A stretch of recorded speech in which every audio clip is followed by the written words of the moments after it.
Estamos comenzando nuestro webinar. Atentos que en unos minutos daremos inicio formal al evento. Muchas gracias por estar acá.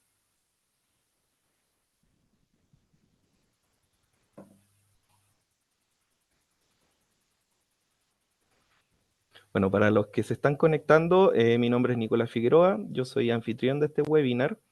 Estamos muy ansiosos por su desarrollo. Muchas gracias nuevamente por acompañarnos en esta instancia, es muy valioso para todos los participantes. Así que unos minutitos de paciencia para que pueda conectarse el resto de inscritos y en breves minutos daremos inicio.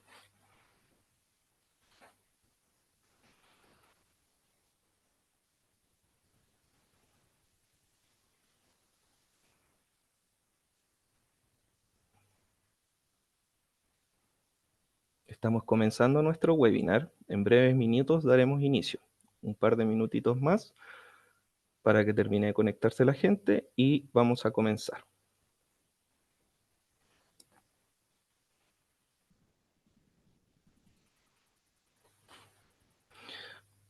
Bueno, hola a todos.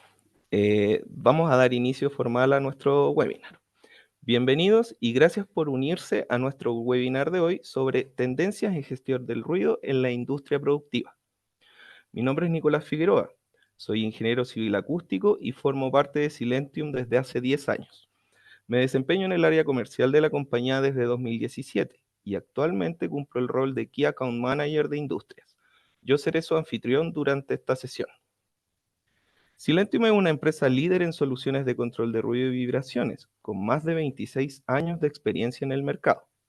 Nos especializamos en crear ambientes más seguros y confortables mediante la implementación de tecnologías acústicas avanzadas en diversas industrias. Hoy vamos a explorar las últimas tendencias y normativas en la gestión del ruido y cómo anticiparse a estos cambios puede ayudar a reducir costos. Es un honor presentar a nuestros dos speakers de hoy. Héctor Fuentes, gerente general de Silentium, quien nos compartirá su vasta experiencia en el campo. También contamos con la participación de un invitado especial, Hugo Lobos, un experto en términos de normativa de ruido y jefe de la sección de ruido del Ministerio de Medio Ambiente. Estamos seguros de que este webinar será de un gran valor para todos ustedes, así que sin más preámbulos, comencemos. Dejo con ustedes a Héctor Fuentes, gerente general de Silentio. Buenas tardes a todos, muchas gracias por estar en este evento. Espero que lo que hablemos hoy les sirva para su trabajo, industria, desempeño profesional. Vamos a hacer todo lo posible para que eso sea así. Bueno, voy a partir con la presentación.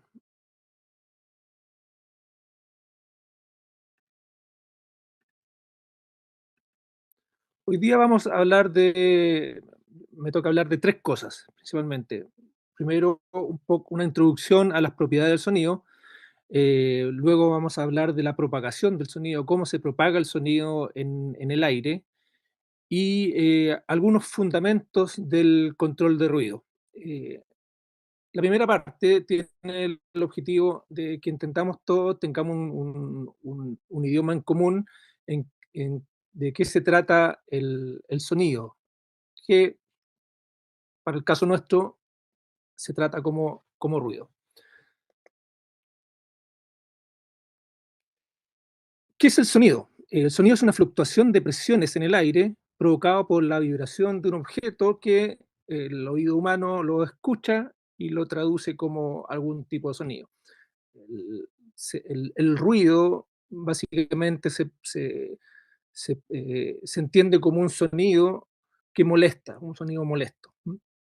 El sonido, cuando hay un elemento que vibra, hace vibrar las partículas que están en su entorno y esas partículas van comprimiéndose y descomprimiéndose y propagando esa energía a través del espacio hasta que llega al oído y el oído lo traduce con una serie de mecanismos que tiene, lo traduce en sonido. hay dos propiedades principales del sonido. Eh, una es la amplitud. La amplitud tiene relación con el nivel, con lo fuerte o silencioso que puede ser esta onda, este sonido. Y la otra propiedad importante es la frecuencia. La frecuencia tiene que ver con qué tan rápido se mueven estas presiones en el aire, y tiene relación con lo que nosotros llamamos sonidos de baja frecuencia o sonidos de alta frecuencia, sonidos tonos altos y sonidos de tonos más bajos. Ustedes han escuchado que el sonido se mide principalmente en decibeles. Los decibeles son niveles de presión sonora comúnmente, hay otro tipo de niveles. En una acústica nosotros tratamos en este ámbito industrial como niveles de presión sonora, y como es un nivel, estamos hablando de magnitudes logarítmicas. Entonces, una cosa importante que entender es que el sonido no se suma directamente, sino que se suma logarítmicamente.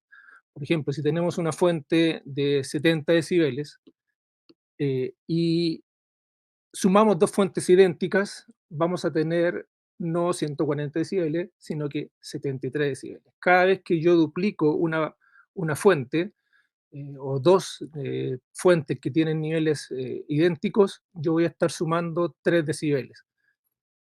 Por lo tanto, si nos encontramos con cuatro fuentes idénticas, vamos a tener 76 decibeles, y si nos encontramos con 10 fuentes, vamos a tener 80 decibeles.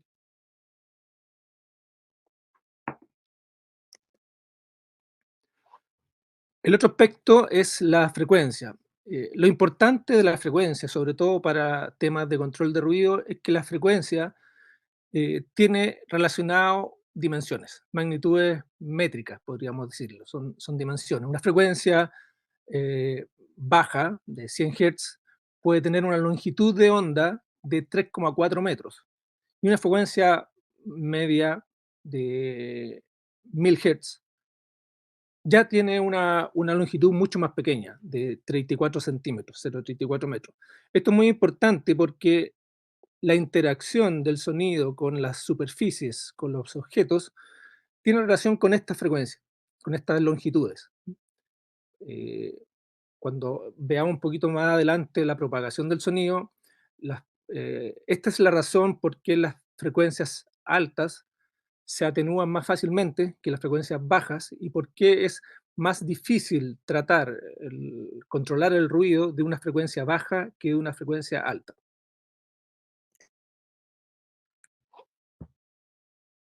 Anteriormente vimos que el sonido tiene ciertas frecuencias.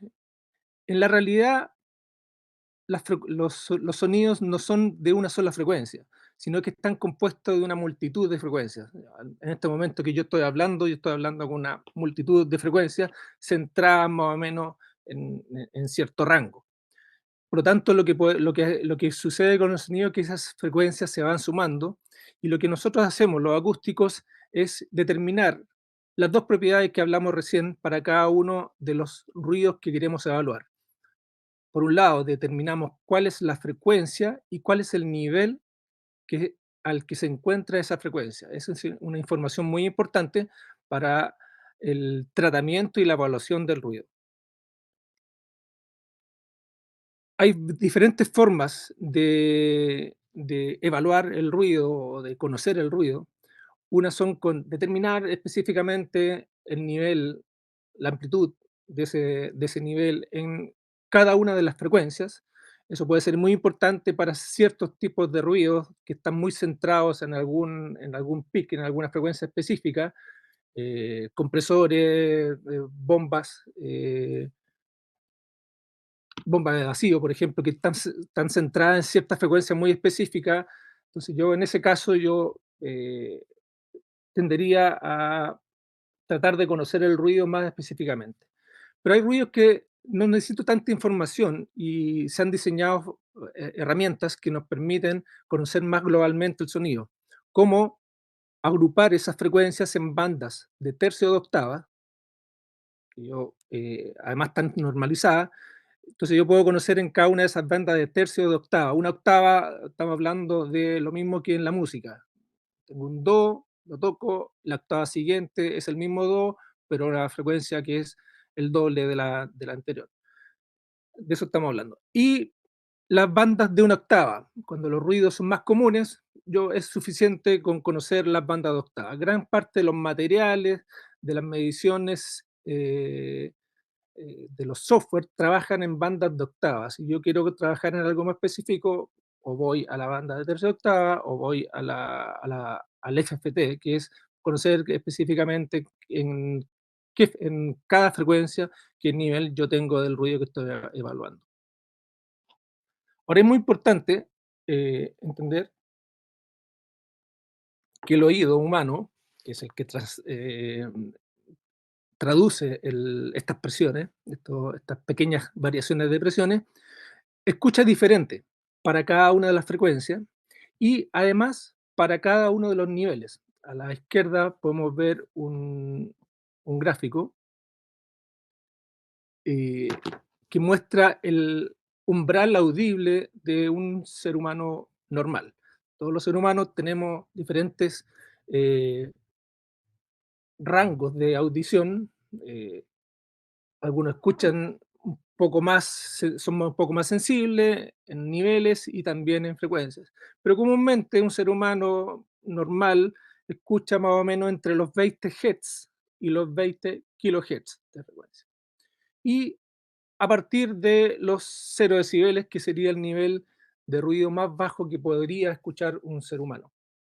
De ahí para arriba podemos empezar a escuchar hasta los 140 decibeles aproximadamente, un poco menos en alguna frecuencia, 120 para arriba, lo que se conoce como el umbral del dolor. Ahí es donde el oído eh, puede dañarse inmediatamente por el mecanismo que tiene de traducción del sonido. Podemos ver en ese gráfico también el, que el sonido, la audición en realidad, está de un ser humano está diseñada para el ámbito de la conversación. Los que creemos en el tema de la evolución, el oído evolucionó para que nos podamos comunicar bien. Entonces, en ese rango de frecuencias y de niveles, donde nuestro oído funciona de la forma más eficiente.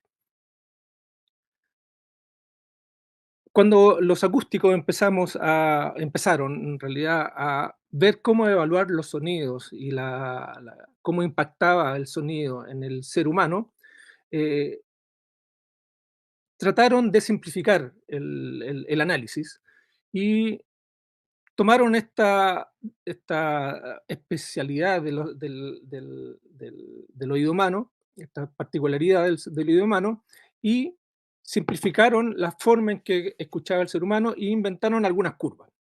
Una de las más importantes, y ustedes seguramente lo han escuchado, es la curva de ponderación A. Lo que trata de hacer esa curva de ponderación A es tomar un nivel de sonido y corregir ese sonido a cómo lo escucharía un ser humano. ¿Mm? Eso en simple. Entonces lo que se hace es tomar el nivel de presión sonora por cada una de las bandas de frecuencia y corregimos, o sea, le restamos o sumamos, dependiendo de la frecuencia, niveles para tratar de entender, de escribir cómo el ser humano escucha ese sonido en la realidad. Y podemos ver que el ser humano en sonidos de baja frecuencia es menos sensible que en sonidos de media frecuencia. Por lo tanto, los sonidos se tienen que corregir para poder evaluar cómo está escuchando el ser humano. Y para simplificarlo aún más, trabajamos en niveles, en un valor único por ruido. Esa es una simplificación que nos permite además generar normativa de una forma mucho más fácil y hacer estudios de ese estilo, de regulaciones. Casi todas las regulaciones hablan de decibel A. ¿Qué es el decibel A entonces? Es el nivel de ruido que se está percibiendo en algún punto, eh, corregido por la curva A, y es un nivel además que es global. Una de las cosas que pasa acá es que yo puedo tener un nivel decibel A con una infinidad de combinaciones. Entonces, el decibel A me entrega una muy buena evaluación de cómo está siendo percibido un tipo de ruido como molestia, por ejemplo, pero no me entrega tanta información en cuanto a cómo ese es el sonido. Entonces, yo puedo tener un decibel, 80 decibeles A, con un sonido de alta componente en frecuencias media o baja, y también puedo tener un nivel de ruido de 80 decibeles con alta componente en frecuencias altas. Entonces, cuando empezamos ya a analizar el ruido y a diseñar medidas de control, necesariamente tenemos que ir un poquito más y saber cómo es ese sonido, cómo está espectralmente. Cuando hablamos de espectralmente, estamos hablando de cómo es la configuración de frecuencias y de amplitudes para cada una de esas frecuencias de ese sonido que estamos evaluando. En esta gráfica podemos ver algunas relaciones el espectro de amplitudes de las presiones sonoras del sonido. Hablamos anteriormente que 0 decibeles es lo mínimo que puede oír una persona. Eso por convención.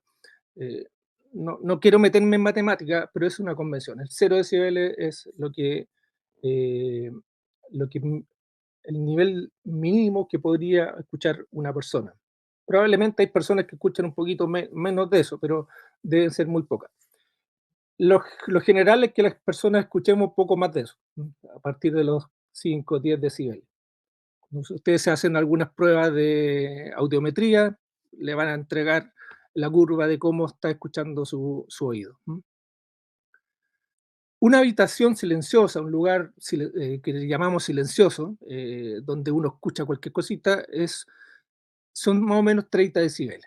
Entonces uno, si está en una habitación donde hay 30 decibeles, uno podría dormir bien. Eso es lo que se estima. Eh, es difícil en algunos lugares, sobre todo en Santiago, tener esos niveles. Uno puede estar a 30 decibeles en algún lugar alejado de las carreteras, pero más cerca de la carretera probablemente no lleguen a esos niveles de ruido y podrían tener algunos problemas. La normativa que Hugo va a explicar más adelante trata de que el nivel de ruido que está expuesto una persona esté controlado por este aspecto. Y empezamos, más o menos la norma empezó con los 45 decibeles.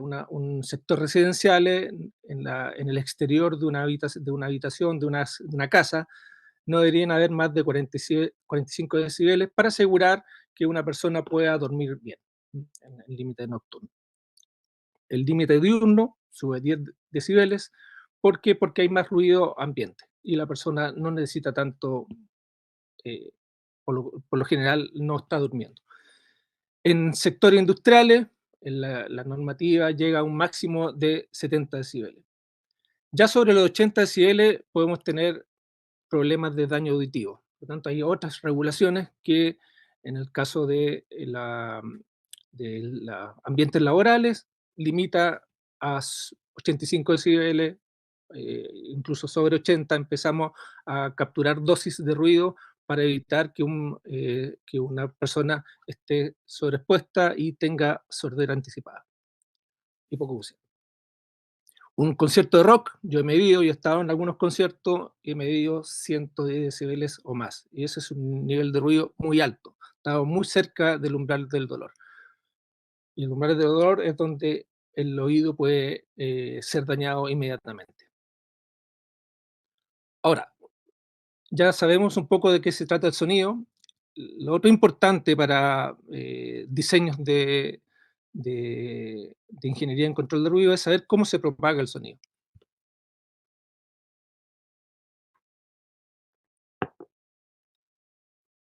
Para saber cómo se propaga, tenemos que caracterizar las fuentes por su potencia sonora.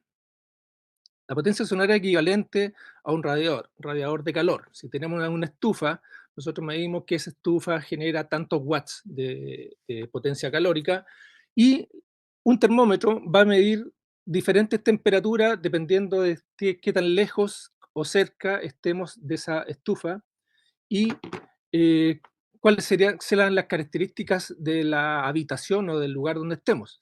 Una casa que tenga poca aislación térmica, probablemente la temperatura sea más baja que una casa que tenga mayor aislación térmica.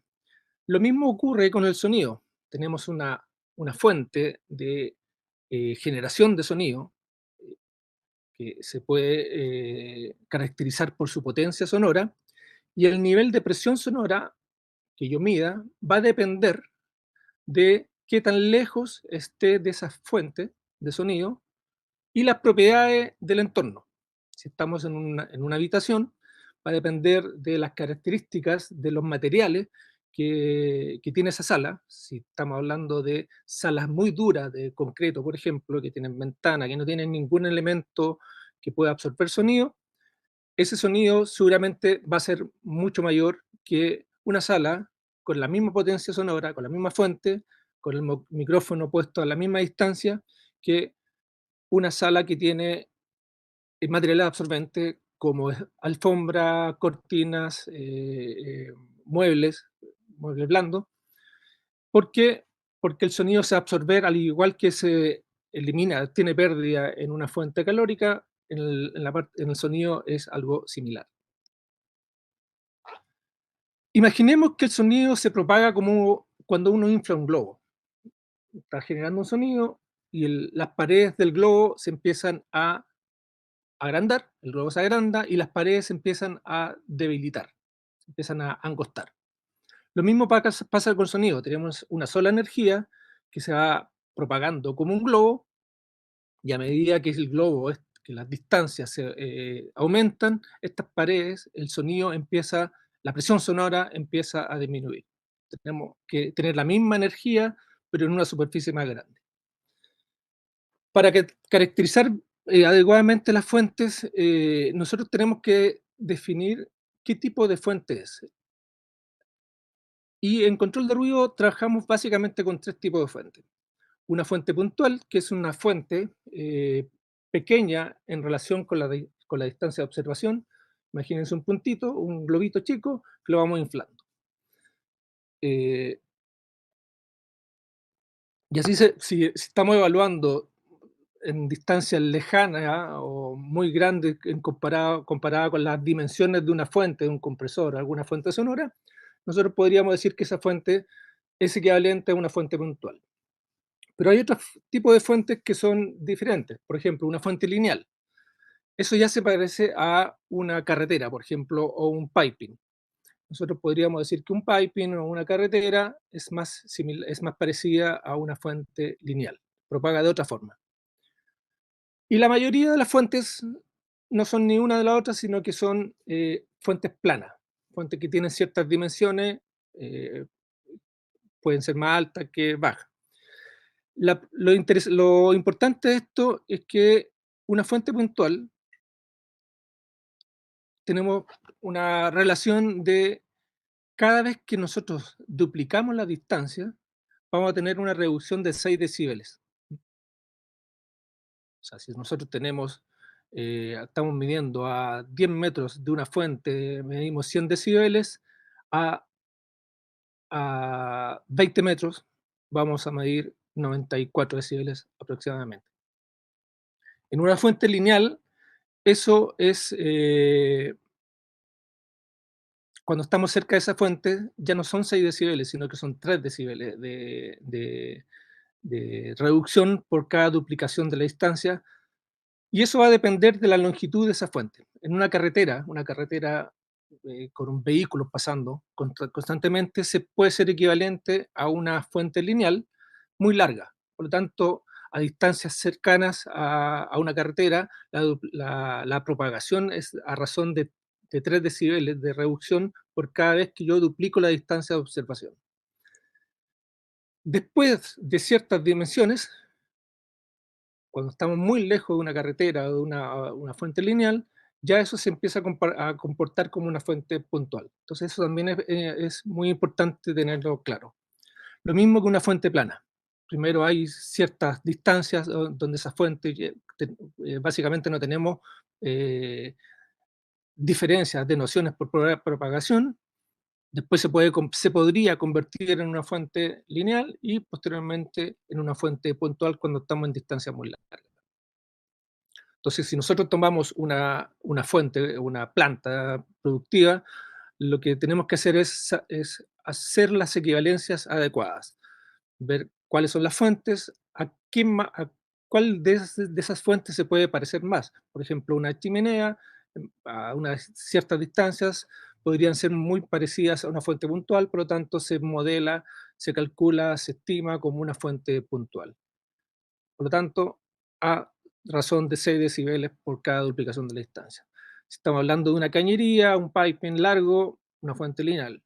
Y superficies de edificios industriales, más parecida a una fuente plana.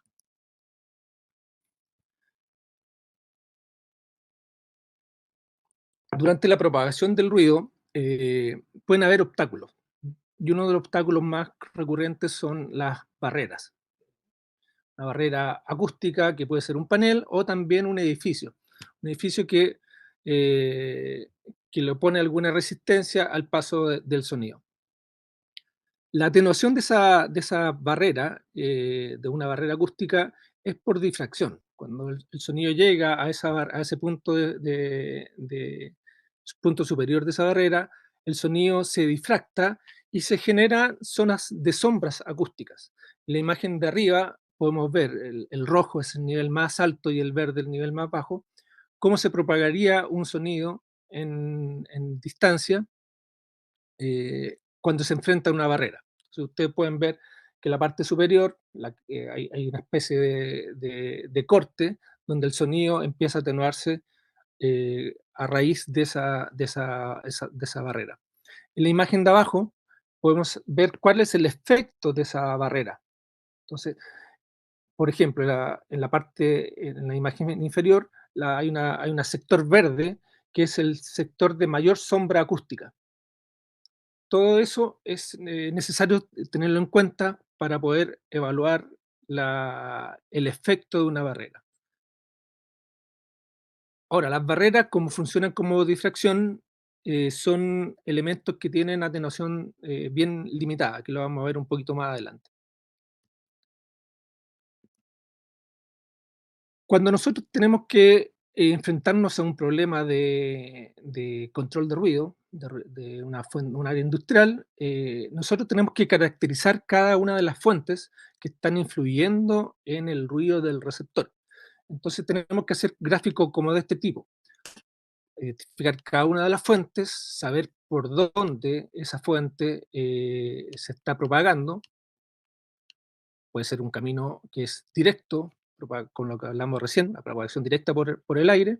Se puede reflejar en edificios, en barreras, en estructuras y llegar a un receptor. Y hay otras fuentes que también pueden haber una propagación por el suelo. Cuando estamos muy cerca y los equipos vibran o generan impacto, también hay transmisión de vibraciones, pero también pueden haber transmisiones de ruido a través del suelo. Eso también hay que identificarlo. Y como vimos anteriormente, todas esas fuentes y todos esos caminos se van a sumar en un receptor y no se van a sumar aritméticamente, sino que se van a sumar logarítmicamente. En control de ruido se habla de que podemos controlar el ruido en un receptor en las tres partes de ese camino. Podemos controlarlo en la fuente, en el camino o en el receptor.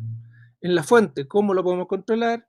Con uso de dispositivos acústicos como silenciadores.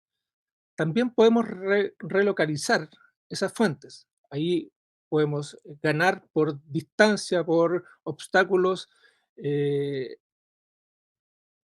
por las características del entorno, y esa es una medida que es muy barato hacer a los inicios de un proyecto, pero es casi imposible cuando el proyecto está ejecutado.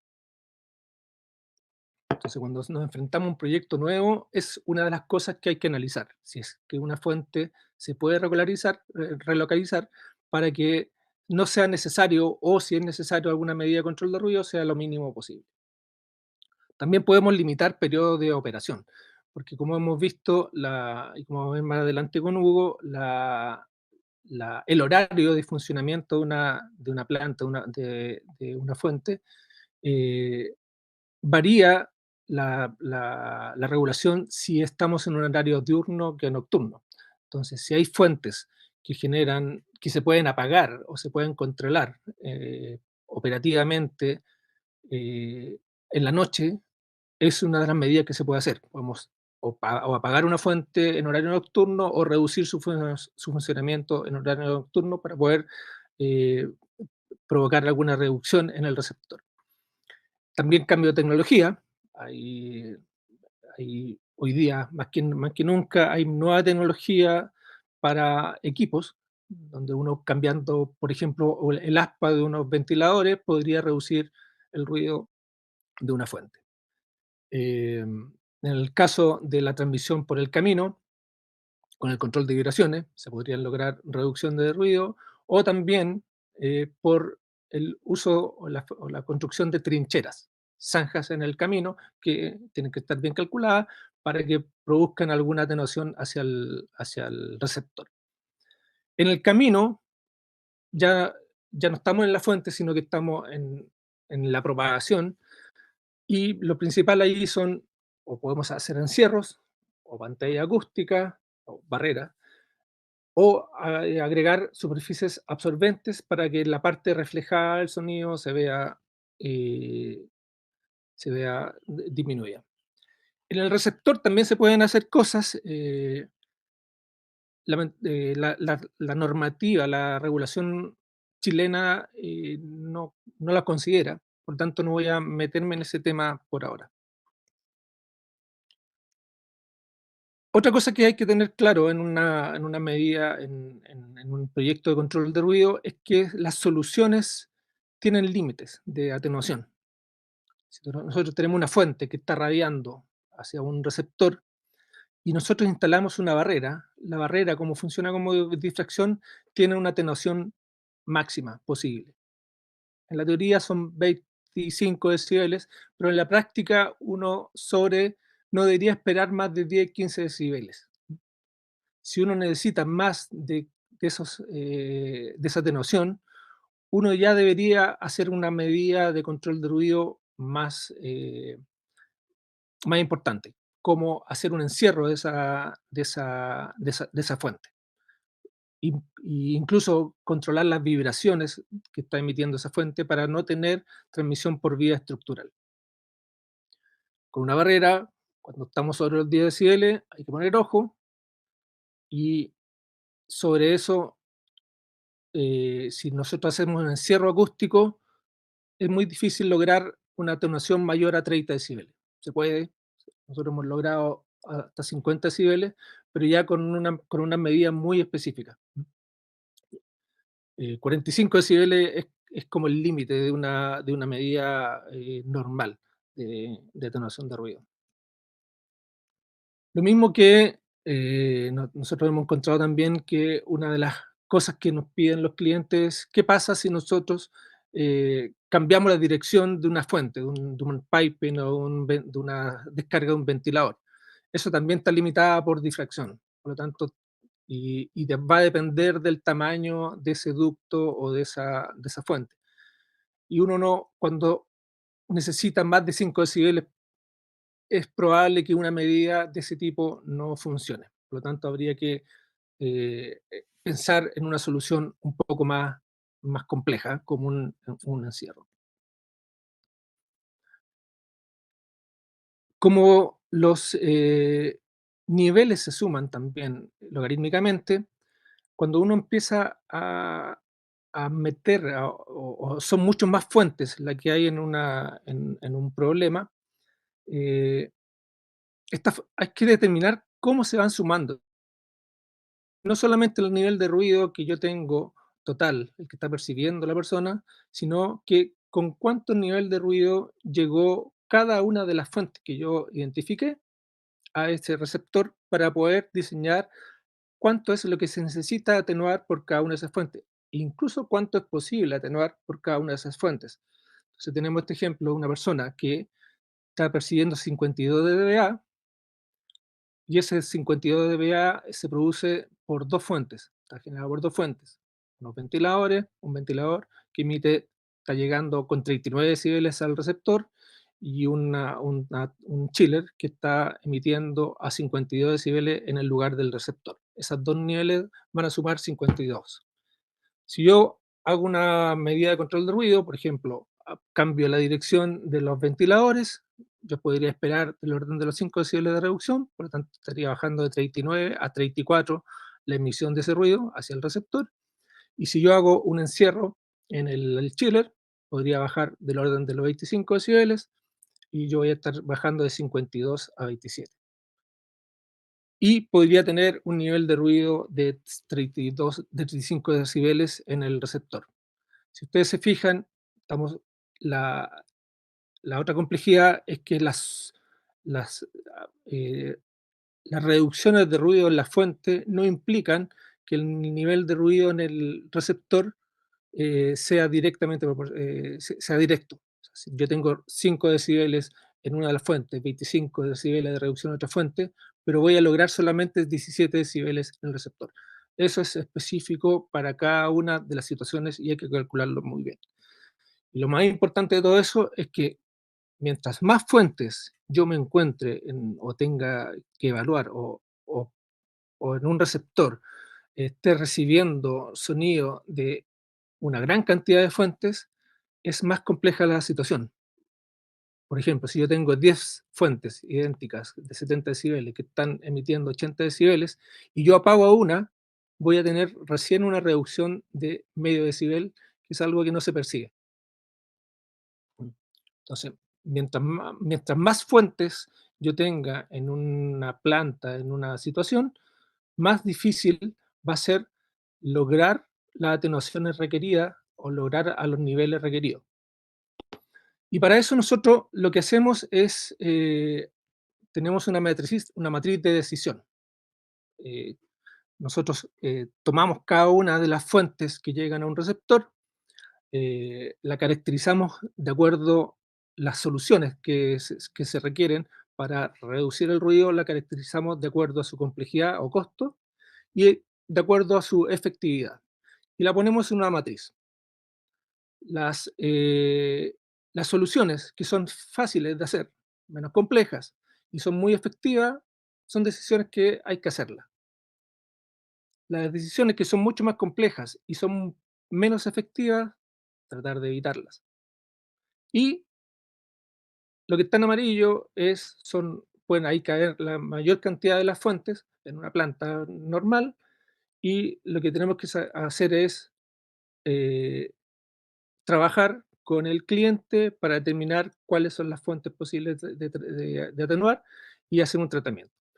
Esta matriz de decisión además nos sirve cuando los problemas son muy complejos y de larga duración. Y uno le permite también a uno diseñar un plan de, de acción que puede ser por fase. Entonces, en una primera fase, uno puede hacer los tratamientos de las fuentes que caen en la parte verde de la matriz.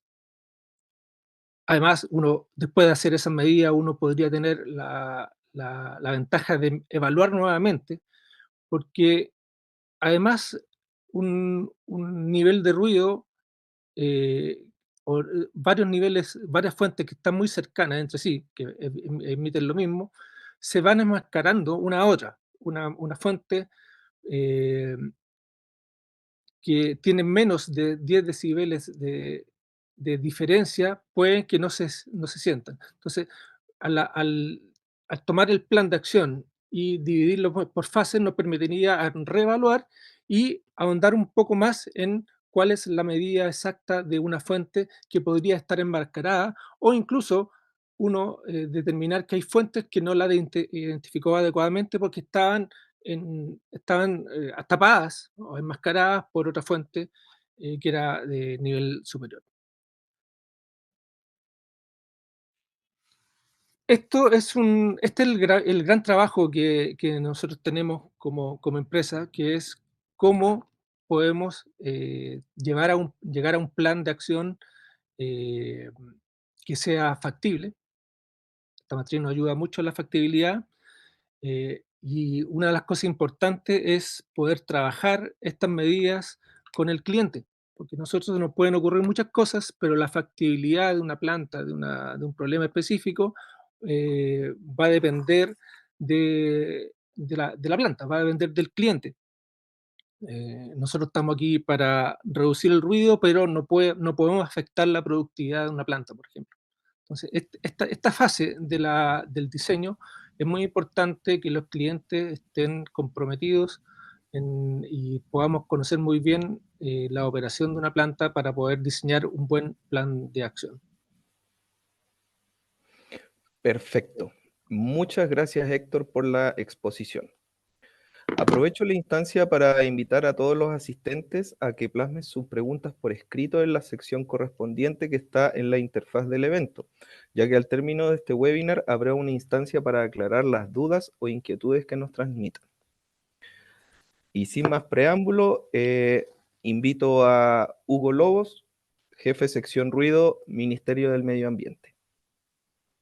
Perfecto, Nicolás. Quiero, por favor, que le compruebes que se escucha y se ve. Sí, se escucha y te ves tú en este momento. Perfecto, muchas gracias. No hay de qué. Bueno, quiero saludar a todos y a todas los que están conectados, agradecer el interés por estos temas. Como lo mencionaba Nicolás, yo soy jefe de la sección ruido. Esta sección está alojada en un departamento que se llama Departamento Ruido, Lumínica y Olores de la División de Calidad del Aire del Ministerio del Medio Ambiente. Agradecer a Silentium también por esta iniciativa, felicitarlos. La verdad que mientras más actores de la sociedad tengan la intención de difundir estos temas, creo yo que vamos a tener mayores posibilidades de poder ir avanzando en su control, ¿ya? Yo quiero ahora compartir, quiero que esto me resulte bien. A ver, vamos acá. No, acá está, perfecto. Entonces, modo presentación y deberíamos estar ok, ¿cierto? Sí, Hugo, estamos ok. Ya, Nicolás. Bueno, me convocaron hoy día para hablar sobre la norma de emisión de ruido para fuentes fijas. Una norma muy utilizada, una norma muy importante, la más importante que tenemos actualmente para la gestión del control de ruido de fuentes fijas, ampliamente utilizada en el sistema de evaluación de impacto ambiental, también en otras instancias como la obtención de patentes, en ello están los informes sanitarios, la calificación industrial, ampliamente demandada por la ciudadanía a través de las denuncias que generan por los ruidos que provocan las fuentes fijas, ¿ya? Comentaremos un poco sobre eso. Pero en un contexto general, para que dimensionemos el problema que estamos tratando, eh, quiero citar a la Organización Mundial de la Salud, la cual establece, declara que el ruido ambiental es un importante problema de salud pública, ¿ya? Nosotros hace poco, como Ministerio de Medio Ambiente, actualizamos el mapa de ruido del Gran Santiago, ¿ya? Y uno de los antecedentes que uno puede obtener de un mapa de ruido es la cantidad de población expuesta. Bueno, en unos análisis preliminares que hicimos, porque aún continuamos profundizando en eso, hemos determinado que por lo menos un 15% de la población del Gran Santiago está expuesta a niveles inaceptables en periodo nocturno. Y bueno, en un tiempo más vamos a sacar más antecedentes sobre efectos en salud, etc. Efectos en salud que el ruido genera. También la Organización Mundial de la Salud reconoce como algunos efectos importantes que pueden generar la exposición al ruido, exposición crónica, son enfermedades cardiovasculares, los efectos sobre el sueño, deterioro cognitivo, sobre todo en en adolescentes, en personas en edad escolar, ¿ya? Es súper importante ese tema. Genera molestia, también es que es reconocido como un efecto en salud. Tinnitus, que es este sonido autoinducido por el sistema auditivo cuando nos exponemos a altos niveles de ruido o tenemos algún estrés auditivo. Y un efecto que no tiene tanta relación con, o no tiene relación directa con el ruido ambiental, pero que es muy importante, sobre todo en el ámbito laboral, es la pérdida de la audición, ¿ya? Por estar expuesto en ambientes laborales de altos niveles de ruido. Pero también la OMS declara que hay un problema que se está generando por el mal uso de sistemas de audio como los audífonos, ¿ya? En este contexto, en nuestro país, desde el marco legal, el ruido se reconoce como un contaminante, específicamente la Ley de Bases Generales del Medio Ambiente. Y lo reconoce como un contaminante porque, como he comentado, a ciertos niveles de exposición puede generar efectos en la salud de las personas, en la calidad de vida de la población, pero también está enfocado este reconocimiento que puede generar efectos adversos sobre recursos naturales, específicamente sobre la fauna. Frente a este problema, nosotros trabajamos sobre una estrategia para el control del ruido ambiental que hemos definido que se basa en 5 componentes. En generar regulaciones, entiéndase en esta línea de trabajo, elaborar nuevas regulaciones y revisar periódicamente las existentes, generar información, una línea de trabajo que hemos ido fortaleciendo a través de la red de monitoreo continuo que actualmente opera con 20 estaciones en Santiago, Valparaíso, Viña y Concepción. Y también la línea de trabajo mapas de ruido, muy importante en la generación de información y disponer de antecedentes para el diseño e implementación de política pública, ¿ya? La difusión y capacitación es un aspecto de la estrategia muy valorado por nosotros. Como les comentaba, mientras más difusión, más conciencia tengamos sobre los efectos que tiene este contaminante sobre nuestra calidad de vida y salud, más posibilidades nos da de poder abordarlo de forma más decidida, ¿ya? La coordinación intersectorial para tratar este contaminante es muy esencial. Nosotros generalmente trabajamos con el Ministerio de Obras Públicas, por todo lo que tiene que ver el ruido que genera la infraestructura de transporte, el Ministerio de Transporte y Telecomunicaciones también, obviamente, por el tema de las fuentes móviles, el Ministerio de Salud, el Ministerio de Vivienda y Urbanismo, etc. Y un quinto componente que se refiere al fortalecimiento institucional, que es un trabajo que básicamente es más interno, ¿ya? Pero tiene que ver con ir generando las capacidades institucionales, ya sea con profesionales idóneos que traten estos temas, así también como la posibilidad de disponer recursos para hacer la gestión respecto al control de este contaminante. Bueno, ¿cómo se regula? En esta presentación se va a enfocar en una de las componentes, que es regulaciones, y en específico sobre la norma para fuentes fijas. Pero ¿cómo se regula el ruido ambiental en Chile? Bueno, principalmente va a depender qué instrumento de regulación aplique, va a depender principalmente, disculpen, del tipo de fuente de que se trate, tipo de fuente que genere el ruido, y respecto al tipo de receptor que vamos a evaluar. Entiéndase tipo de receptor como receptor humano o fauna, ¿ya? Brevemente comentarles que, bueno, la Ley de Base del Medio Ambiente establece una serie de instrumentos de gestión ambiental, entre los cuales está un instrumento, son las normas de emisión. Actualmente contamos con 3 normas de emisión para ruido. Una es el Decreto Supremo 38 de fuentes fijas, que es el que vamos a comentar. Y hay 2 normas de emisión más que son para el control del ruido generado por fuentes móviles. El Decreto Supremo 129, que es para regular el ruido generado por los buses de locomoción colectiva. Esta es una norma que establece un requisito de entrada de los nuevos modelos que ingresan al país y también establece un control durante la vida útil de los buses de locomoción colectiva. Esta norma actualmente está en revisión, ¿ya? El Decreto Supremo 129.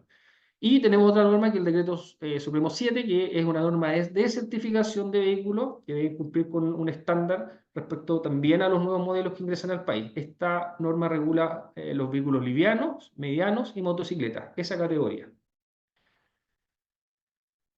Bueno, otro instrumento de gestión ambiental que es de mucha utilidad en nuestro país, muy potente, es el sistema de evaluación de impacto ambiental. En este marco, la posibilidad de controlar el ruido se expande, obviamente acotado a aquellos proyectos que se someten a evaluación, y donde nos permite, a falta de normativa ambiental aplicable, por ejemplo, para tránsito ferroviario, carreteras o tronaduras, nos permite hacer la evaluación con normativa internacional de referencia. Así también nos permite poder establecer, mediante guías, recomendaciones de referencia, límites para receptores del tipo fauna, ya sea para evaluar el impacto conductual o fisiológico que podría generar alguno de estos proyectos en ese tipo de receptores. Y el otro ruido importante, masivo, que tenemos presente en nuestra sociedad es el ruido del tipo conductual, y este puede ser regulado principalmente por ordenanzas municipales y por la ley del tránsito. Y nos referimos al ruido conductual, que se ejemplificó ahí a través de las imágenes, las fiestas particulares, el ruido generado en la vía pública, ya sea por músicos callejeros, algún evento, también el toque de bocinas es algo muy conductual que también está regulado por la ley del tránsito, o usar un tubo de escape, un silenciador ineficiente. Bueno, vamos a la norma de emisión de ruido para fuentes fijas. La voy a comentar brevemente cuáles son sus principales aspectos, cuál es su diseño regulatorio. Bueno, para los que no sepan, esta es una norma que tiene ya bastantes años. Este 2024 cumple 40 años respecto a la norma que dio origen al control de ruido de la actividad industrial en ese entonces, el Decreto Supremo 286 del 1984 del MinSal. La primera regulación que es específica para actividades productivas. Posteriormente se revisó en dos instancias hasta tener la normativa vigente, que es el Decreto Supremo 38, actualmente en revisión. ¿Ya? Todo ese proceso aún no finaliza, lo vamos a comentar también. Esta norma estimamos que regula aproximadamente 150.000 fuentes fijas de ruido. ¿Ya? Ya les comentaba, ampliamente utilizada en el CIA, casi el 99% de los proyectos evalúa el Decreto Supremo 38, ya sea en su fase de operación, pero sí o sí en su fase de construcción, porque es una de las fuentes que regula la norma. Y esto es históricamente, año a año, en torno al 50% de las denuncias que recibe la Superintendencia de Medio Ambiente son respecto a al ruido que generan las fuentes que están reguladas por esta norma. El objetivo del Decreto Supremo 38 es proteger la salud de la comunidad mediante el establecimiento de niveles máximos, límites de ruido a los generados por las fuentes emisoras, que en este caso son las fuentes fijas. ¿Cuáles son estas fuentes reguladas? Las actividades productivas, actividades comerciales, actividades de esparcimiento, de servicio, las faenas constructivas, los elementos de infraestructura y dispositivos que están instalados en viviendas, condominios o oficinas. Si se dan cuenta, esta es una norma que regula una gran variedad de tipos de fuentes fijas de ruido. ¿Ya?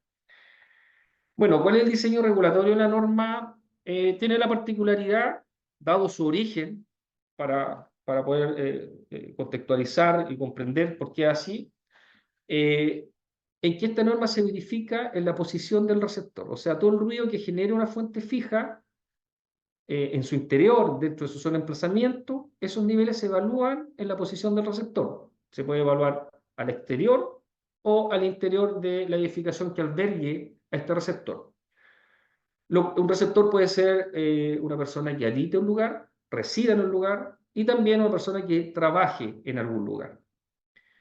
¿Cómo se definen los límites a cumplir en este receptor? Bueno, va a depender de la zona en la cual se encuentre ubicado este receptor y el horario de funcionamiento de la fuente fija. Así, la norma establece 4 zonas urbanas. Para cada una de estas 4 zonas urbanas establece niveles absolutos para el periodo diurno y para el periodo nocturno. Reconoce esta norma la sensibilidad del horario, por eso en la noche los niveles son más estrictos.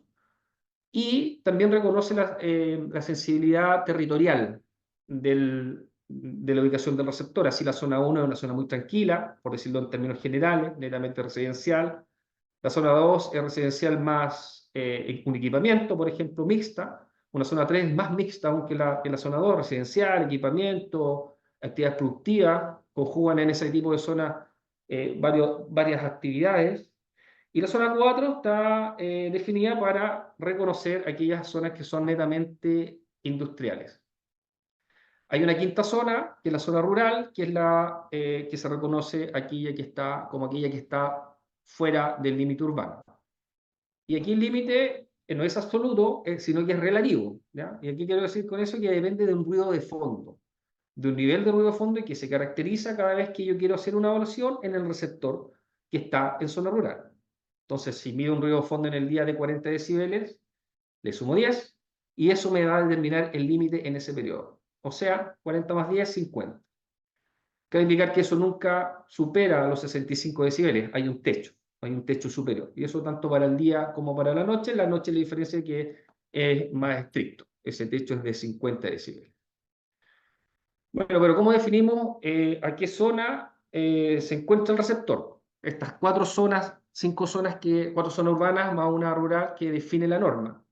Bueno, respecto a lo que establece como uso de suelo permitido o prohibido en el instrumento de planificación territorial que aplique en la dirección del receptor.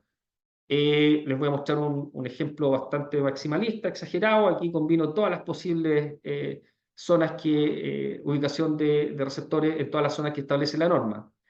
Ubico, en este caso, una actividad industrial fuera del límite urbano, muy cercano a la zona urbana de alguna comuna.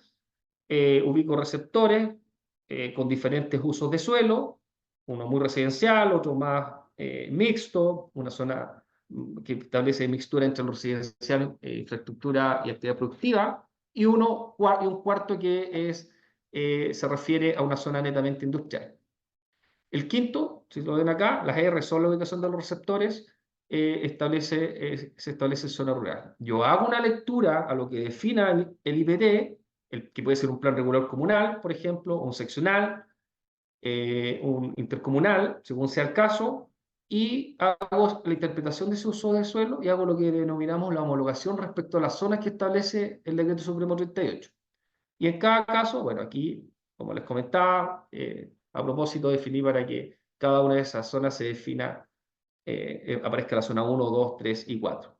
Y la zona rural, ¿ya? Que es un ejemplo cualquiera, acá vamos a suponer que medí 33 decibeles, le sumé 10 y me dio 43 decibeles para el día, y para la noche, supuse que medí 25 decibeles más 10 me dio un límite de 35.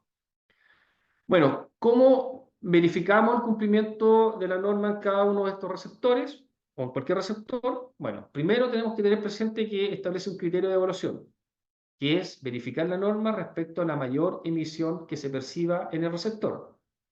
La mayor emisión que genere la fuente que se está evaluando en la posición cercana al receptor donde esto se perciba en mayores niveles. Los límites que establece la norma están asociados a un descriptor acústico, y este descriptor es denominado como nivel de presión sonora corregida, ¿ya?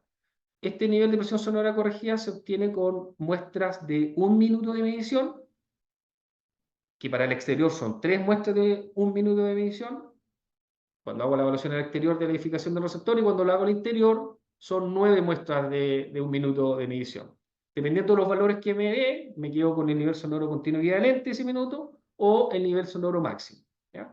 Después de un algoritmo que está establecido, no vamos a entrar en detalle respecto a eso, se hacen una serie de correcciones y obtengo el nivel de presión sonora corregida, que es el que yo voy a evaluar respecto a los límites que defina en el receptor que se está verificando. La norma establece un procedimiento de medición, que tampoco vamos a entrar en detalle, establece condiciones de ubicación principalmente, criterios, etc. También establece la norma la calidad de la instrumentación, que actualmente está alojada en el Instituto de Salud Pública. Son ellos los quienes verifican que cada instrumento esté en las condiciones adecuadas para realizar estas verificaciones. Y la evaluación se puede realizar mediante mediciones o modelaciones. Modelaciones, obviamente, cuando no, bajo algunas circunstancias, no puede hacer las mediciones, podemos recurrir a las modelaciones. Eso respecto a la normativa vigente. Para ahora dar paso y comentarles sobre la nueva norma de emisión de ruido para fuentes fijas, que tiene el número 14 respecto al decreto supremo, el decreto número 14 del 2024.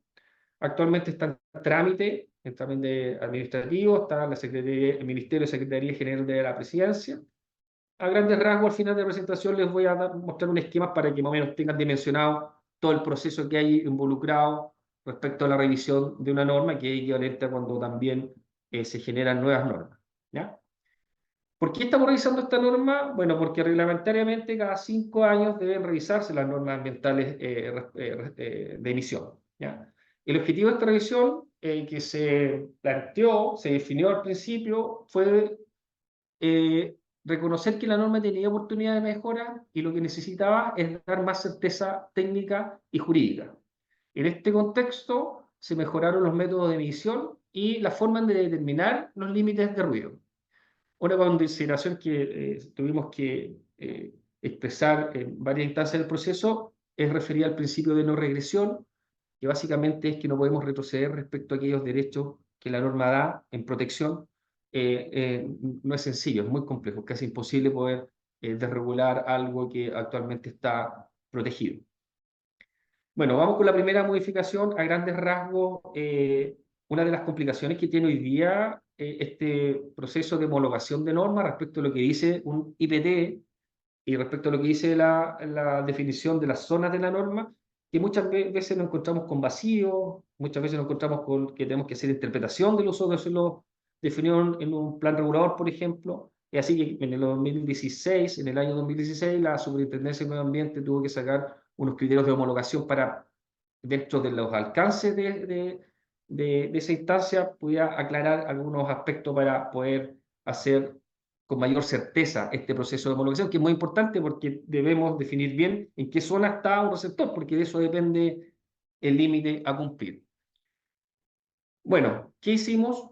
Un principal cambio es que definimos todas las combinaciones de uso de suelo y las asociamos a cada una de las zonas definidas por la norma, ¿ya? Básicamente hicimos eso. En el texto que está disponible en el expediente público de la norma están algunas otras indicaciones, interpretaciones de uso de suelo, por ejemplo, del equipamiento, que desde el punto de vista de la norma no reconoce la escala ni tipo, sino que equipamiento se reconoce como de forma general, entre otros. No voy a entrar en detalle, ¿ya? Algunos casos especiales que vale comentar en esta instancia es que cuando no encontremos estas combinaciones de suelo que están configuradas en base a 7 usos de suelo, cuando no encontremos ninguna de estas combinaciones asociadas a una de estas zonas, vamos a definir que ese receptor se ubica en zona 3. Por ejemplo, hay muchos planes seccionales que solamente definen el límite urbano de una localidad correspondiente a una comuna. Y en esas localidades, por lo general, hay una combinación de residencia, equipamiento, actividades productivas, etc. ¿Ya? ¿Qué es lo que más se asemeja a lo que permite o reconoce la zona 3? Otro caso especial es que para receptores correspondientes a equipamiento, por ejemplo, un centro de salud, que muchas zonas industriales lo contienen, grandes zonas industriales, por ejemplo, en Coronel, en la comuna de Coronel, tienen equipamientos de este tipo. Estos van a ser regulados por los límites que establece la zona 3, independiente de que estén dentro de una zona industrial, ¿ya? Es como el único receptor que se reconoce su sensibilidad, y solamente para aquellos que son de este tipo, los límites van a ser lo establecido para la zona 3, en diferencia a todas las otras actividades productivas que están en esa zona, que les va a aplicar lo que le corresponde para zona industrial, que es el de zona 4. Otra modificación muy importante tiene que ver con mejorar la forma en que se define el límite de emisión en receptores rurales, ¿ya? Hoy día la complejidad que se evidencia es que, como es un límite relativo, y ese límite depende del ruido fondo, y el ruido fondo depende de las condiciones en las cuales te encuentres cuando vayas a hacer esa medición para definir el límite, es muy relativo, es muy variable, ¿ya? Frente a eso, hicimos una pequeña modificación, pero significativa en su resultado. Aumentamos el tiempo mínimo de medición del nivel de ruido fondo de 10 a 15 minutos, el tiempo mínimo, ¿ya? Con eso acotamos la variabilidad que se da en el instante que vas a medir, ¿ya? Pero como eso no es suficiente, y como tampoco por términos de costo, eficiencia, extender mucho más esa muestra, establecimos una forma diferente que reconoce esta variabilidad de definir el límite en zona rural. Hoy día, reitero, ruido de fondo más 10, ¿cierto? Que en periodo diurno nos da una posibilidad de 30 límites respecto a ese método. Hoy, la forma de definir, o lo que propone esta norma, no hoy, sino lo que propone esta norma, esto todavía no está en vigencia, se refiere a que dependiendo de en qué rango de valores se encuentre el nivel de ruido fondo, se le define un límite único para ese rango, ¿ya? Y una modificación importante es que los límites parten de 40 decibeles, ¿ya? Principalmente esto en coherencia que los antecedentes, el efecto en salud, a la fecha, parten de una exposición de 40 decibeles, y eso en coherencia con que la norma tiene su objetivo en proteger la salud de las personas. 40 es el límite con el cual partimos como límite inferior, como techo inferior, disculpen, como un límite inferior, así como tenemos un superior, hemos definido también un inferior. Lo mismo con el periodo nocturno. Actualmente las posibilidades son alrededor de 15 límites en esta configuración de ruido de fondo más 10, y pasamos a 3, ¿ya? Los mismos rangos de niveles de ruido de fondo establecidos tanto para el periodo diurno como nocturno. Entonces, ahora medimos el nivel de ruido de fondo, ya no es más 10, voy a ser insistente en eso, sino que nos fijamos en la tabla y dependiendo en qué rango de valores se encuentre ese valor, definimos un único límite para ese receptor en zona rural. También en zona rural, algunas otras cosas que se incorporaron es, por ejemplo, que cuando el receptor es una actividad productiva que está en una zona rural, ese tipo de receptor, los límites que se le van a aplicar van a ser los de zona 4, ¿ya? Y otro criterio, otra indicación, otra consideración que hemos establecido es que es respecto al ruido de fondo que define el límite en receptores rurales de aquellos proyectos, fuentes fijas que se evaluaron en el sistema de evaluación de impacto ambiental, va a ser ese el ruido de fondo que va a tener en primera instancia durante su ejecución de proyecto. Hoy día es fácilmente cuestionable, genera una discusión de que si bien la RCA establece un ruido de fondo, posteriormente durante los seguimientos se encuentran otros niveles de ruido de fondo, es lo que hemos querido abordar, ¿ya? Esto no significa que el ruido de fondo pueda ser inalterable, ¿ya? Hay una instancia en la cual se puede cuestionar, pero necesita mucho más antecedentes fundados, ¿ya? No el solo hecho de que en algún monitoreo me encuentre con otro nivel y eso implique el cambio de las condiciones del límite al cual esté sometido la fuente en cuestión. Otra de las modificaciones tiene que ver con fortalecer la medición para la determinación del nivel de emisión del ruido, ¿ya? Recuerden que hoy día las muestras son de 1 minuto, 3 muestras para el exterior, 9 para el interior. Lo que proponemos, lo que se establece en esta nueva norma, es que es un nuevo descriptor basado en un nivel continuo equivalente de 15 minutos, ¿ya? Se mantiene el criterio de la norma vigente, que esta muestra no tiene que tener ruidos ocasionales, entiéndase como ruidos que son ajenos al ruido de la fuente que se está evaluando. Esta modificación tiene varios fundamentos. Uno es que acercarnos, bueno, el principal es quitarle la variabilidad de la muestra con la cual nosotros se verifica esta norma, ¿ya? Entiéndase que muestras de 1 minuto, la verdad es que es muy probable que cada vez que midas va a tener un nivel diferente. Entonces buscamos que con este nuevo descriptor tengamos una representación y una replicabilidad del valor de emisión, con el cual voy a decir si cumple o no cumple una determinada fuente fija, mucho más fundada, ¿ya? Más certera, más representativa. Se establecen correcciones por ruido impulsivo, que es algo muy parecido a lo que hoy día hace de otra forma el procedimiento de medición, pero esta corrección por ruido impulsivo solamente está definida para el periodo nocturno. Ya me estoy pasando la hora, no quiero extenderme tanto, pero bueno, se mantienen algunas correcciones de ruido residual y respecto a la corrección de ruido fondo y mediciones interiores. Se estableció un método específico para parques eólicos, dadas las características de su magnitud y la forma que generan el ruido es esta mega fuente de ruido. Nos basamos en normativa internacional también, al igual que para fuentes generales. Se establece un nuevo descriptor acústico, que es el percentil acústico 90. Se establece que van a ser muestras de 10 minutos, que van a ser mediciones continuas. Creemos que basado en lo que hoy día establece la guía de la aplicación del Decreto Supremo 38 para parque eólico, se tiene que también recoger e identificar las velocidades de viento. Y cuando tengo una muestra de niveles de ruido en base al percentil N90 y mediciones de velocidad de viento, se realiza un análisis estadístico, básicamente buscando una curva de regresión de estas dos variables. Y lo que vamos a evaluar o lo que vamos a determinar respecto a la emisión de los parques eólicos es esta curva negra que vamos a obtener, que va a ser la curva de regresión. ¿Ya? Eso va a determinar el nivel de ruido que genera ese parque en particular. Otras modificaciones tienen que ver con fortalecer el control preventivo, enfocado particularmente a las dos fuentes de ruido más denunciadas, que son las faenas constructivas y los locales de ocio nocturno. Se va a establecer un plan de condiciones de operación, que esto es voluntario, ¿ya? La SNA va a elaborar un documento de instrucciones generales y lo que nosotros estimamos que el efecto que va a tener esto es que, bueno, primero vamos a incentivar un autocontrol de la fuente y esto va a estar, de alguna forma, va a ponderar al momento de, por ejemplo, existe una denuncia respecto a alguna de estas fuentes, la Superintendencia de Medio Ambiente fiscalice, y alguna diferencia tendrá que haber cuando una de estas fuentes tenga o no tenga este plan de condiciones voluntarias. Si lo tiene, bueno, se va a interpretar de que hay esfuerzo para cumplir la norma. Si no lo tiene, se va a interpretar, bueno, de que no tiene ni un esfuerzo e interés de hacer autocontrol.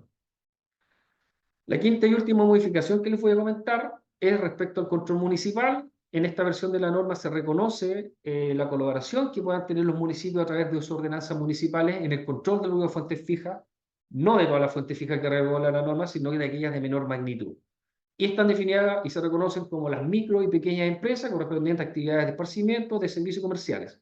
Aquellas van a poder ser controladas por la municipalidad. Y también los dispositivos instalados en viviendas, departamentos residenciales, oficinas, por ejemplo, como un aire acondicionado. Este control municipal no va a aplicar a fuentes fijas de ruidos que tengan RCA, resolución de calificación ambiental, tampoco actividades productivas ni faenas constructivas. ¿Cómo se materializa este control de ruido municipalidad? A través de convenios entre Ministerio de Medio Ambiente, Superintendencia de Medio Ambiente y municipios. ¿Ya? Durante este y el próximo año estamos generando una ordenanza tipo que va a ser el modelo a considerar en cada uno de estos convenios con los municipios que quieran participar de este control de ruido de ciertas fuentes fijas. La entrada en vigencia tiene como referencia el hito de la dictación de los protocolos de medición. No les comenté, pero lo subsano. Los procedimientos de medición para fuentes generales, para parque eólico, ruido fondo, etcétera, van a estar establecidos mediante protocolos que va a dictar la Superintendencia de Medio Ambiente. Una vez que este decreto supremo se publique en el diario oficial, hay 6 meses de plazo para establecer estos protocolos. ¿Ya?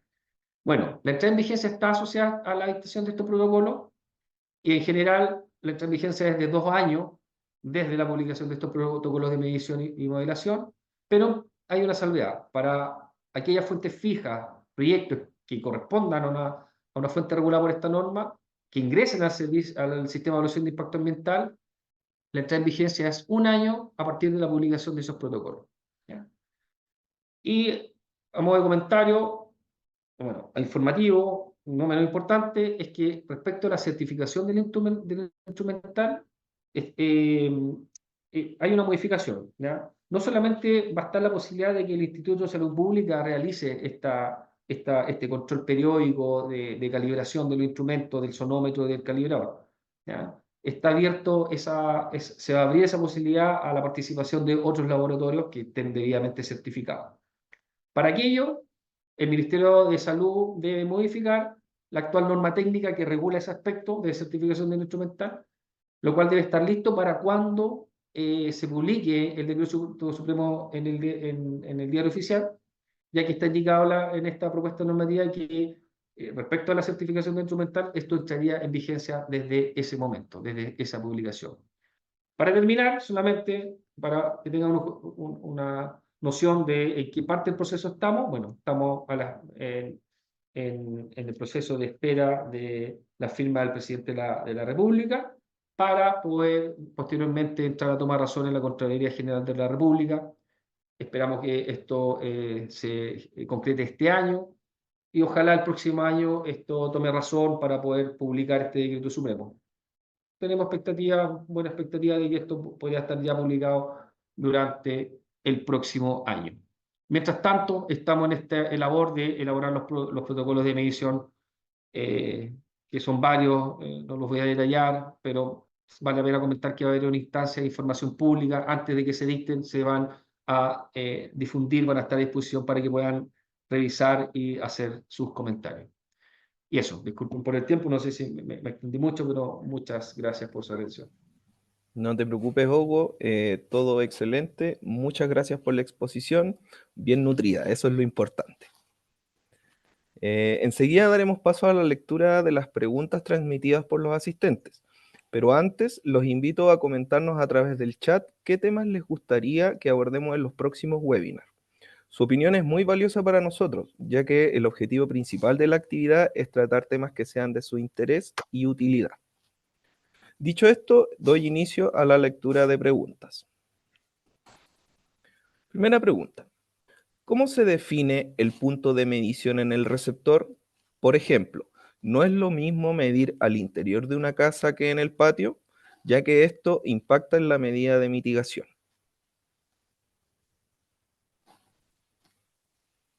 Las preguntas las puede contestar cualquiera de los dos, claramente van a haber algunas un poquito más perfiladas que otras, pero siéntanse libres. Sí. Hugo, no sé, yo creo que tú deberías responder esta pregunta. Bueno, la decisión de medir el interior y el exterior de la vivienda tiene que responder al criterio de evaluación en la instancia de mayor exposición, ¿ya? Y eso se puede dar al exterior o al interior. Por lo general, esto me lo transmiten los colegas de la Superintendencia del Medio Ambiente, cuando atienden una denuncia, hacen un screening de la situación. Mediciones afuera, mediciones adentro, y si la medición de adentro más la corrección me da mayor valor que la medición en el exterior, entonces la condición de evaluación es al interior. Esto en el contexto de atender una denuncia, de poder evaluar la norma con mediciones, ¿ya? En el CIA la proyección siempre es hacia el exterior. Sí, eso a nosotros también nos ha tocado en varias oportunidades, que el nivel de ruido interior es más importante que el ruido exterior en cuanto a la comparación con la regulación. Y eso se da mucho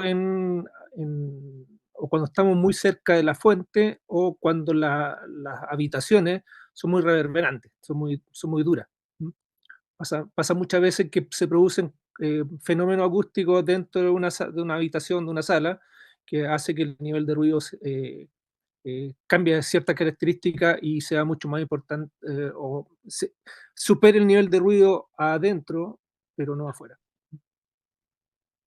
Entonces, estoy muy de acuerdo con Hugo, en muchos casos hay que medir adentro y afuera para saber cuál es el lugar más afectado con el receptor. Perfecto, muchas gracias por la respuesta de ambos. Segunda pregunta. Según la experiencia de Silentium, ¿qué tan importante es incorporar el control de ruido en la etapa de diseño de un proyecto previo a la ingeniería de detalle? ¿Cuál puede ser el ahorro de inversión de una empresa si lo considera antes? Difícil dar un número de ahorro, pero sí podría llegar a ser muy importante, sobre todo dependiendo un poco de la magnitud del proyecto. Por ejemplo, si uno elige el lugar, si partimos de la selección del lugar, podemos ganar mucho viendo qué tenemos alrededor. Como mostraba Hugo, lo importante es el nivel de ruido que se emite hacia el receptor. Entonces, si nosotros estamos haciendo un proyecto y encontramos que está cerca de un receptor más sensible, ese proyecto lógicamente va a salir más largo, más caro. Entonces ahí hay que empezar a hacer tratamiento, o cambiar el sector, o jugar también con el layout de la planta, para que para esos sectores tengamos las fuentes menos ruidosas. Con eso se puede ganar mucho. Nosotros hemos visto casos donde solamente invertir la posición del layout de una planta podríamos haber eliminado gran parte de las medidas de control de ruido. ¿Cuánto se podría ahorrar? No sé, pero por lo general es importante. Un retrofit, o sea, hacer el tratamiento posterior siempre es más caro, y sobre todo porque a veces hay que destruir lo que ya se hizo. ¿Mm? Lo que ya se hizo no sirve, hay que sacar cosas y volver a poner otras nuevas. Perfecto. Muchas gracias, Héctor, por la respuesta. Vamos con la tercera pregunta. Aprovecho de comentar que por temas de tiempo no alcanzaremos a revisar en vivo la totalidad de preguntas realizadas por los asistentes.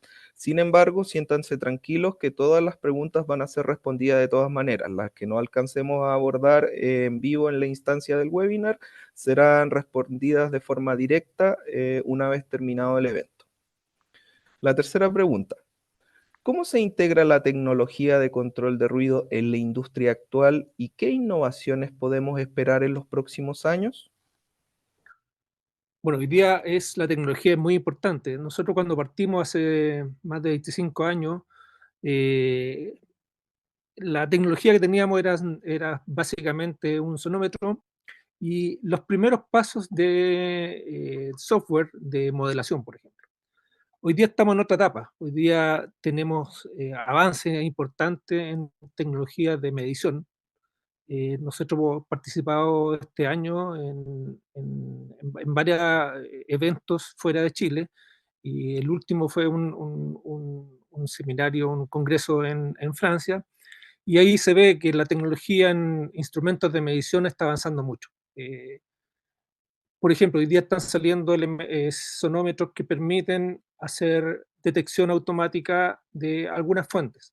Entonces, permite eliminar algunas fuentes que no son parte del ruido que se quiere evaluar en forma automática y no con un postproceso.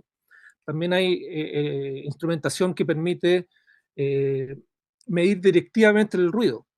Hay muchas ocasiones donde el ruido de fondo viene de otro lado, viene, por ejemplo, una carretera al frente de una planta industrial y la carretera emite mucho ruido, por lo tanto es difícil evaluar el ruido exacto que está emitiendo la planta. Hoy día están empezando a aparecer sonómetros que pueden separar eso automáticamente, porque tienen unos sistemas más directivos, con nueva tecnología de micrófono.